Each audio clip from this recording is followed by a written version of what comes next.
मनुष्य में जब किसी का विरोध करने की क्षमता समाप्त हो जाए, समझ लीजिए वो मर चुका है। ये देश भर में हजारों लोग बेचैन क्यों है, एक उथल पुथल क्यों है? जब तक आप उसको नहीं समझेंगे तब तक आज वर्तमान स्थिति को समझने में आपको थोड़ा कष्ट होगा।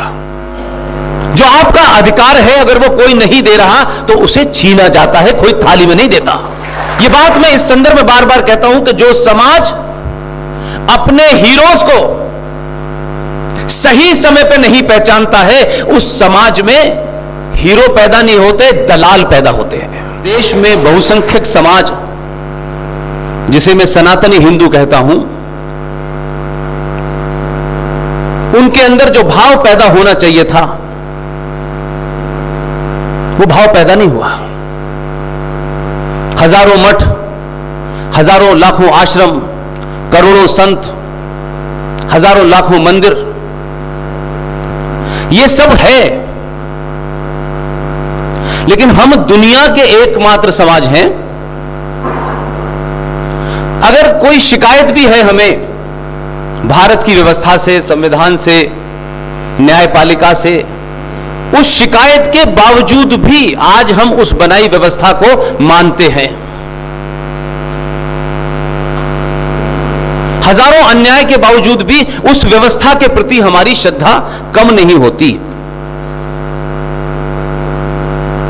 इस देश की व्यवस्था चलाने में भी इस बहुसंख्यक समाज का चाहे आर्थिक कंट्रीब्यूशन हो, चाहे सामाजिक कंट्रीब्यूशन हो, और हम इतने उदार हैं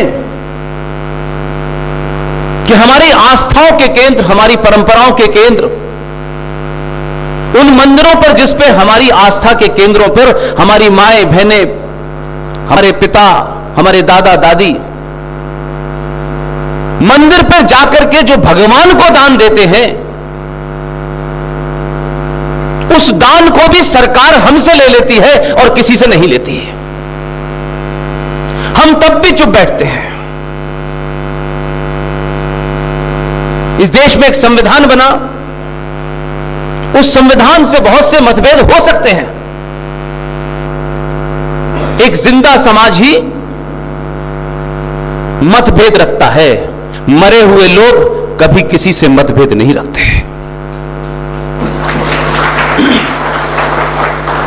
आप जिंदा हैं इसीलिए आपका मत है और इसीलिए आप किसी न किसी की बात को सपोर्ट करते हैं, किसी की बात का विरोध करते हैं। मनुष्य में जब किसी का विरोध करने की क्षमता समाप्त हो जाए, समझ लीजिए वो मर चुका है।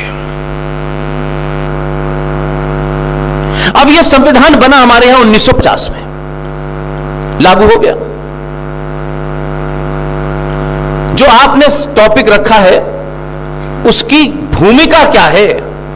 ये मीटिंग, ये देश भर में हजारों लोग बेचैन क्यों है, एक उथल पुथल क्यों है? जब तक आप उसको नहीं समझेंगे तब तक आज वर्तमान स्थिति को समझने में आपको थोड़ा कष्ट होगा। हम बाबर की बात, अकबर की बात, औरंगजेब की बात करते हैं और वर्तमान में अपने कुकर्मों को छुपाते हैं ताकि आप बार बार उसकी बात करें। औरंगजेब की, उसको जो करना था उसने किया, अब तो औरंगजेब नहीं, आप जो करना चाहते हैं अब करिए।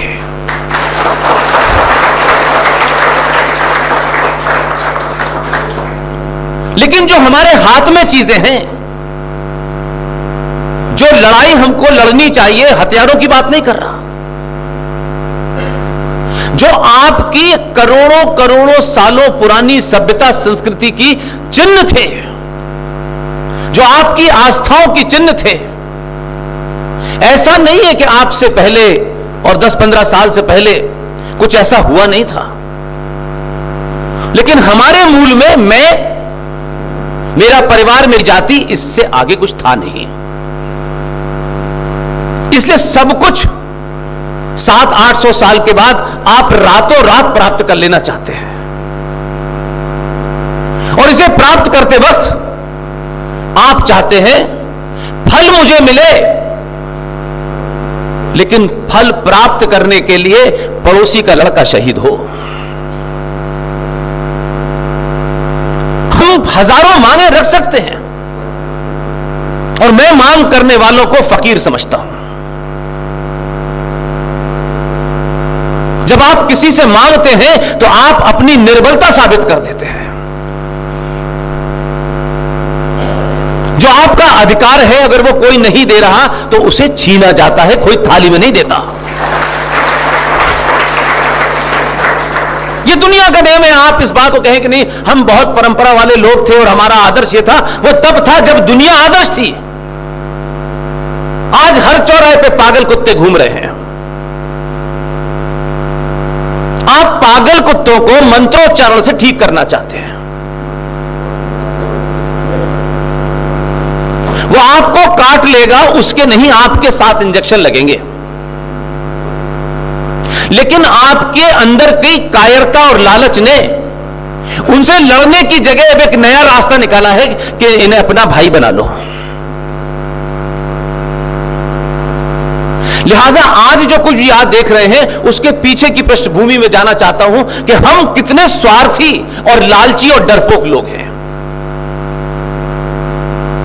हमारे पूर्वजों ने कुछ काम किए। मैं 47 के बाद की घटना की बात करता हूं क्योंकि हम में से बहुत सारे लोगों ने 47 भी देखा होगा, 50 भी देखा होगा, और कम से कम 47 के बाद का इतिहास अवेलेबल है।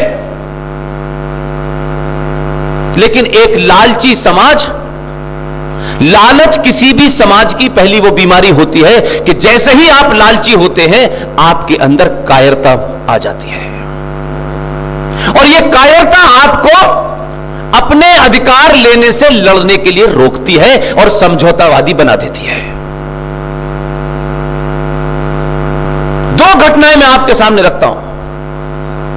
या तो हम जानना नहीं चाहते हैं, सोचते हैं इससे पेट्रोल की कीमत तो कम होने वाली नहीं है पुष्पेन जी, इससे तो रोजगार मिलने वाला नहीं है। हमारी पिछले 70 सालों में समस्या यह थी, रोजगार हमें कौन देगा, पेट्रोल के दाम कौन कम करेगा। आप और हम इतने बौने थे कि दुनिया में लोग सरकार राष्ट्र को बचाने के लिए लड़ते हैं और हम प्याज के मूल्य कम करने वाली सरकार चुनते हैं। हमारी बीमारी यही है। हमारे समाज साथ में हजारों समाज रह रहे हैं। उन्होंने 1400 साल पहले जो एजेंडा तय किया था उस एजेंडे में कोई लेश मात्र कोई फर्क नहीं आया।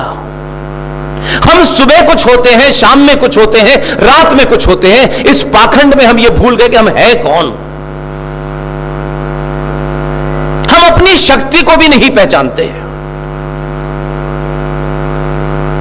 और इसलिए नहीं पहचानते कि हमारा जो काम मठों को करना था, जो आश्रमों को करना था, जो मंदिरों को करना था, उन्होंने अपने लालच के कारण चांद मियां को भी मंदिर में बैठा दिया है। इसलिए आज हमारी माएं, बहनें, बेटियां, बुजुर्ग, हम सारी लड़ाई कीर्तन करने से, राम कथा करने से सॉल्व करना चाहते हैं। समाज के अंदर जिन कारणों से पुरुषार्थ समाप्त हुआ है और जिन्होंने किया है, हम उनको समाप्त नहीं करना चाहते। 1950 में जब संविधान बन के लागू होने वाला था, उस पर साइन नहीं हुए थे, तो हमारे ही समाज के 2 लोगों ने खामोशी से एक काम किया। यह बात मैं इस संदर्भ में बार बार कहता हूं कि जो समाज अपने हीरोज को सही समय पे नहीं पहचानता है, उस समाज में हीरो पैदा नहीं होते, दलाल पैदा होते हैं।